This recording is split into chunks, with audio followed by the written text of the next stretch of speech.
Update સાથે હું ચિરાગ 10 સુધીમાં આપનું સ્વાગત છે। આજે અલગ અલગ 4 મહત્વના મુદ્દાની વાત કરવાની છે, પરંતુ સૌથી મોટા સમાચાર અમરેલીથી અરવલ્લીથી, જ્યાં પ્રધાન ભીખુસિંહ પરમારના પુત્રો સામે છેવટે નોંધાઈ છે પોલીસ ફરિયાદ। આપને કહી દઈએ કે 6 આરોપીઓ વિરુદ્ધની આ ફરિયાદ મોડાસા ટાઉન પોલીસ મથકે આ ફરિયાદ નોંધાવાઈ છે।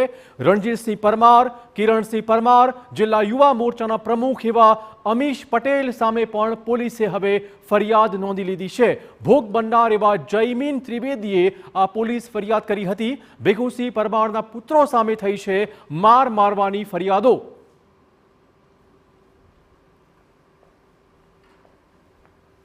તો આ વિડીયો ચોક્કસ સામે આવ્યો હતો, તે પછી પ્રધાન પુત્રની દાદાગીરીના ચર્ચા જાગી હતી। છેવટે આ કેસમાં હવે પોલીસે ફરિયાદ નોંધી લીધી છે। પ્રધાનના પુત્રો સહિત 6 સામે પોલીસ ફરિયાદ દાખલ કરાઈ છે। એ જે છે પોતાના પરિવારના સભ્યો સાથે ચર્ચા કરી અને જે આરોપીઓ છે એની વિરુદ્ધમાં ફરિયાદ આપવા આવેલા, એટલે મોડાસા ટાઉનમાં આજે ફરિયાદ નોંધવામાં આવી છે। કેટલા લોકો સામે ફરિયાદ દાખલ થઈ, કોણ કોણ છે? એમાં જે આરોપીઓ છે એમાં ટોટલ 6 આરોપીઓ છે। એક રણજીતસિંહ ભીખુસિંહ પરમાર, નરેન્દ્રસિંહ ઝાલા, કિરણસિંહ ભીખુસિંહ પરમાર, અમીશ પટેલ, ચિરાગ પટેલ અને એક જે છે એ અજાણ્યો ઈસમ છે। આમ ટોટલ 6 વિરુદ્ધ અત્યારે ફરિયાદ નોંધવામાં